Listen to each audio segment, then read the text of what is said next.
Doon, dapat yan, kinabit muna yan bago ikabit to. Oo. Oo, Mali. mali. Tapos ito yung power hindi nila kinabit oh. Kaya Dapat yan, kabit yan na ano yan, nakababa. Mag-open yung valve dito, may valve na nakaganyan eh. Walang persa turbo niyan, baka hindi nakakabit yan. Kaya walang hatak. tinisting ko nga, wala. Alam mo, karoon na yun siya, malakas na yan siya. Tinatawagan ko si Mario kung pwede ko na i-dry type na lang to eh, kasi baka may damage na to eh. Oo. Pag magsabi si Mario na ako pwede, hindi natin ikabit yung ano yan, kasi minsan yan ang cause ng nag-overheat siya eh. Iwan ko muna dito. Ipakuha ko to maya. Kasi wala ko, tawagan na lang kita. Okay na. Ikabit ko muna yan. Ito, kung gusto mo ibalik natin, bibili tayo ng hose na mahaba. Sunod na natin na linggo gagawin. Ikalasin natin yan, no? Tanggalin natin lahat to para maikabit ko yung mga bolt. Kasi matagalan total pag kinabit ko ba. Kanina pa to, hindi ko makabit. Ang hirap to sa lilalim. Sa likod na yan, yung tubo na yan. Dapat hindi na niya tinanggal yun. Hindi niya dapat tinanggal. Kasi doon lang siya na kundi mo. Diyan ay nabaan na lang niya yun. Lagyan din lang pinasakan niya. Nahirapan siya tuloy. Ang sa idea dito, palitan mo ang hose para makabit. Tagaan to eh. Tapos dito, yung bolt ng intake to. Yung kinabit niya, dapat yun, mababalit lang sa rin dito. Mga walang-wala yun, gabing-gabi na eh. Siguro hindi na may balik yung magkakaroon ng hatak yan pag ginabit ko. Kabit ko muna yan para tapos tatanong ko kay Mario kung pwede ko na i-dry type to. Kasi baka ito ang cause ng overheat siya eh. Pagka nasira yan, may reserva pa ako doon. Turbo? Oo. Meron ka turbo yung ito, housing? Oo. Walang hatak to kasi naka-open tong valve. Dapat yan, nalaglag yan kanina eh. Binalik ko lang yan eh. Nakaganyan yun yan. Yan, walang hatak yan kasi naka-open yan eh. Dapat saka lang siya mag-open pag sobrang lakas na ng pressure ng hangin. Kaya saka lang siya mag-open para hindi mausok. Para hindi mabasag yung piston.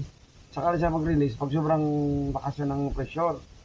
Kinamdin nila. Hindi nila kinabit. Mag-open nga yung valve. May valve yan dyan. Isang piraso eh. Oo, nakakon nga. Kaya naman kung dinakas ko ano ko yan. Nagbabibrate nga, gumagano'n lang yan. Kaya sabi ko parang walang hatak kahit natras ko ah. Parang hindi gumagana turbo ah. Mga na to, mga 30 minutes tapos ko na to. Sige, ipakuha ko pagka nagkuha na. Tapos kung anong bibilhin, sabihin mo na sa akin, nagbigay lang ako. Tsagaan ko kung ito. Ganito, tsagaan talaga siya. Maganda naman ang heel no, wala naman problema, maganda pagkakasan. Oo. Tayo naman pag inalas natin. Gusto ko sana bilan ng bagong tubutan eh, yung pagganyan tanong. Bilan natin dun sa bukas, available, pwede ako bukas eh. Bilan ng tubo sa likod. Palitan na natin ng mga mga ganito hose kasi wala na eh. Oo. Punta ka dun sa Goodyear. Sa Quezon, sa Kuan. Oo, doon ka bili kasi kompleto yan doon. Wala akong sample. Ano ang tawag ito? Tubo lang yun siya, yung nakalaki sa likod ng papuntang tubo. Para pag out ko ng 6 AM kasi out ko eh. Diretso na ako doon.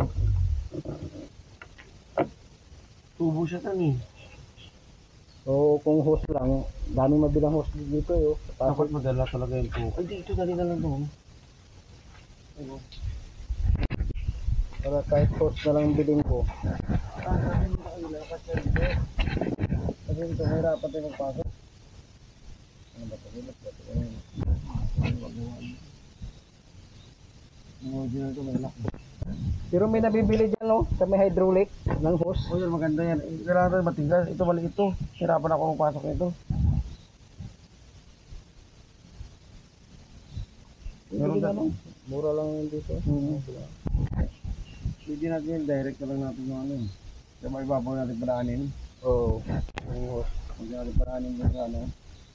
Kasi may hirapan tayo doon eh. Pagka hose, marami ang mabibilan dito sa may Pasig. Sa may likod ng palengke. Ganito ang kabit niya. Ganyan din oh. Hindi, sa ilalim pala ito dito.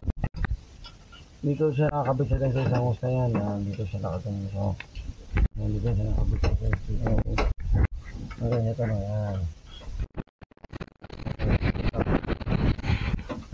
Kung di na tumatama yung bracket ay ano ganyan kaya. Tapos yung isa. Doon, ang gagawin natin. Bili na lang tayo mas baba. Ganyan na lang natin, no? Para makabit natin kasi doon para mahirapan tayo. Dito may bracket. Ano to? May bracket 20 eh. Di ba din sabi nakabit ito? May kabit ko yan, meron to, pwede pang tanggalin to. Kakabit ko lang kahapon to eh. Saan Kung kaya itong hose. Kung pareho ang butas. Kakabit ko lang kahapon yun. Para ito na lang yung kartakan ko kung sakali. Kung aabot. Kasi 2 minutes country. Ano ko may balik sa original talaga. Bagit ano. Parang maganda tingin. Ako palang atarya ng ginawa mo. Oo. Ito ka lang mahirapan. Yun, kabila. Ayos pa. Ford. May van pa dun sa likod. Nissan. Ito, dami.